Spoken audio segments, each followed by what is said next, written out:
बम और तलवार से क्रांति नहीं आती, क्रांति की तलवार विचारों के शान पर तेज की जाती है। जी हाँ दोस्तों, आज की वीडियो में हम बात करने वाले हैं शहीद भगत सिंह की। तो आज है 23 मार्च और 23 मार्च को शहीद दिवस के रूप में मनाया जाता है। तो मैं अभी जस्ट उठा हूँ तो मैंने देखा कि लोग अपने स्टेटस पे लगा रहे हैं कि मैं मतलब शहीद भगत सिंह का बहुत ही चाहने वाला हूँ, बहुत उनके दीवाना हूँ। और काफ़ी उनकी मतलब गुस्से वाली तस्वीरें लगाई जा रही है सोशल मीडिया पे, जो कि बहुत ही गलत चीज़ है। क्योंकि शहीद भगत सिंह एक बहुत ही इंटेलेक्चुअल रेवोल्यूशनरी थे। वो उनका एक कोट तो आप लोग जानते ही, अभी बताया कि वो मानते थे, उनका मानना था कि बम तलवार और बंदूक से कभी भी क्रांति नहीं हो सकती। क्रांति अगर होगी तो लोग के जो विचार बदलेंगे तब क्रांति आएगी असल में। तो उनके बारे में लोग गलत छवि बना लिए हैं कि वो एक बहुत ही क्रूर थे, रेबल थे, हमेशा मतलब मार काट में विश्वास रखते थे। तो ऐसा बिल्कुल नहीं था। उनके बारे में अगर आप गहन अध्ययन करना चाहें तो आप जानेंगे कि जब वो जेल गए थे, जेल जाने से पहले उन्होंने लगभग 250 किताबें पढ़ी थी।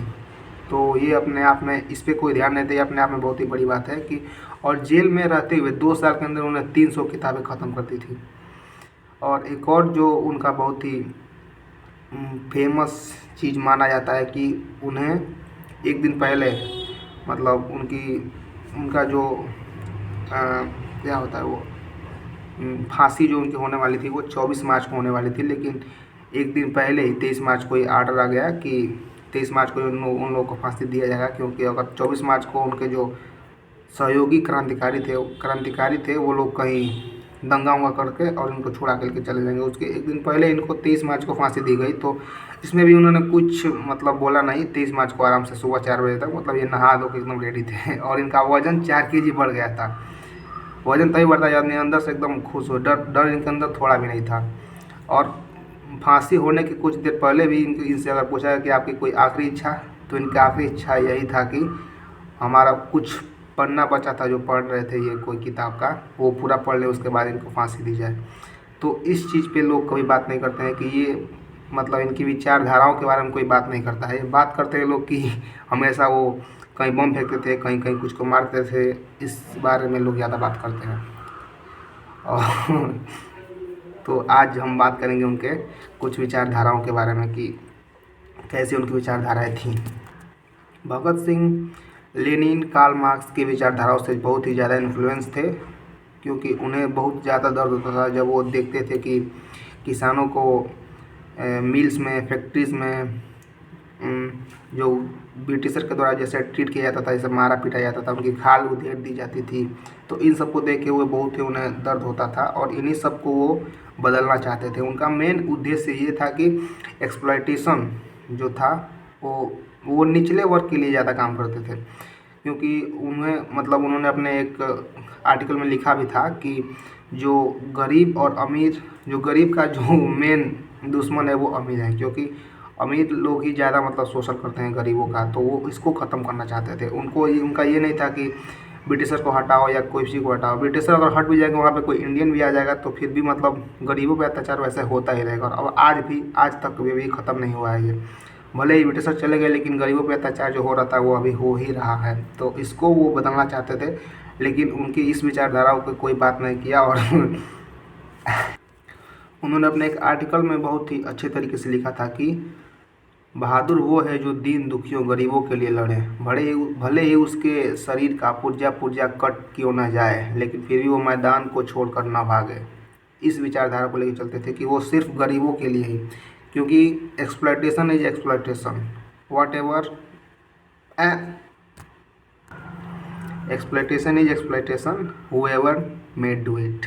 इसका मतलब ये था कि मतलब शोषण है, चाहे कोई भी कर रहा हो, चाहे वो ब्रिटिशर हो या इंडियन हो, तो इसको ख़त्म करना चाहते थे। तो उनकी जो विचारधाराएं थी उनमें से जो बहुत ही कुछ खास थे उनके बारे में हम बात करेंगे आज।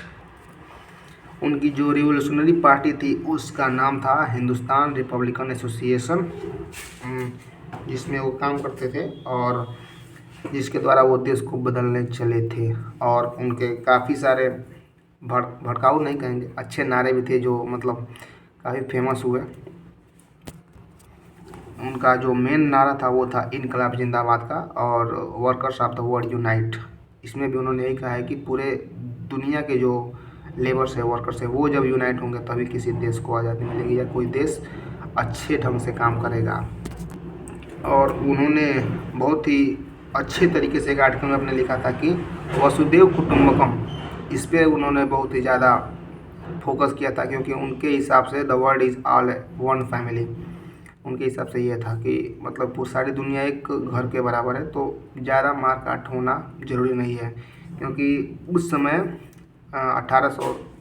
1930 के आसपास जब हुआ था, तब उन्होंने सोचा था कि फ्रांस और जर्मनी, जो कि उस समय बहुत ही गहरे दुश्मन थे अपने आप में, और अमेरिका और जापान ये भी अपने आप में बहुत बड़े दुश्मन थे।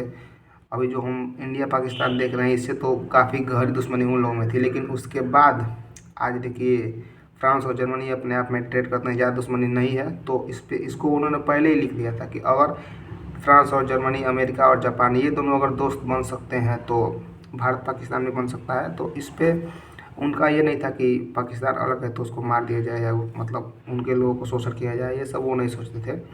उनके हिसाब से वसुदेव कुटुंबकम जिंदाबाद था। और आज के दिन जो लोग अपने आप को नेशनलिस्ट बोलते हैं और भगत सिंह का प्रेमी या दीवाना बोलते हैं, वो लोग असल में नेशनलिस्ट नहीं थे, नेशनलिस्ट नहीं है वो लोग। उनको एक दर्जा दिया जाएगा जिंगोइज्म, एक विचारधारा है जिसके अनुसार एक आदमी जिसको अपने देश के बारे में भला नहीं चाहता हो, अपने देश के बारे में भला चाहता भी हो, लेकिन अपने देश के बारे में भला चाहने से ज़्यादा उसको ये पड़ी है कि वो दूसरे देश के बारे में भला बुरा कर रहा है। तो ये मतलब एक गलत विचारधारा है, और इसी सोच के साथ हमारे ज़्यादा भारतीय लोग भी हैं। क्योंकि वो भारत की कैसे उन्नति होगी इस पर नहीं ध्यान दे रहे हैं साले, वो लोग ध्यान दे रहे हैं कि दूसरे देश को कैसे तबाह किया है, दूसरे देश में क्या हो रहा है, कौन मर रहा है, कौन जी रहा है, इस पर उन लोग को ज़्यादा मज़ा आ रहा है। तो ये एक गलत चीज़ है जो नहीं होना चाहिए था। और वो मतलब भगवान पे भी बहुत ही कम विश्वास करते थे, और उन्होंने एक आर्टिकल भी लिखा था कि वाई एम आई एथिस्ट, ओके, मतलब कि मैं क्यों एक नास्तिक व्यक्ति हूँ।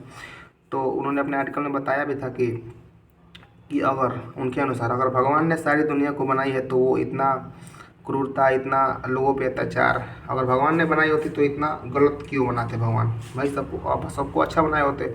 और अगर लोगों को ऐसा क्यों बनाया भाई, जब भगवान ने ही बनाया है तो उनके ऊपर अत्याचार क्यों करवाएंगे? तो इस तरह से वो उनका कोई विचारधारा था या उनका कोई अपना मत होगा जिसके कारण वो भगवान को बहुत ज़्यादा नहीं मानते थे। तो यही थी उनके बारे में, कुछ उनके जीवन के बारे में नहीं बात की है कि कब मरे, कब पैदा हुए, तो आप लोग जाके कहीं भी देख सकते हैं। This video just for self improvement, not for video. अगर आप हेल्पफुल लगे तो नॉट लाइक मत करना, ना सब्सक्राइब करना, कोई ज़रूरत नहीं है। ये मैं अपने आप को बस फ्लुएंट दिखाने के लिए बना रहा हूँ वीडियो। तो एट द एंड, इनकलाब जिंदाबाद, लव यू।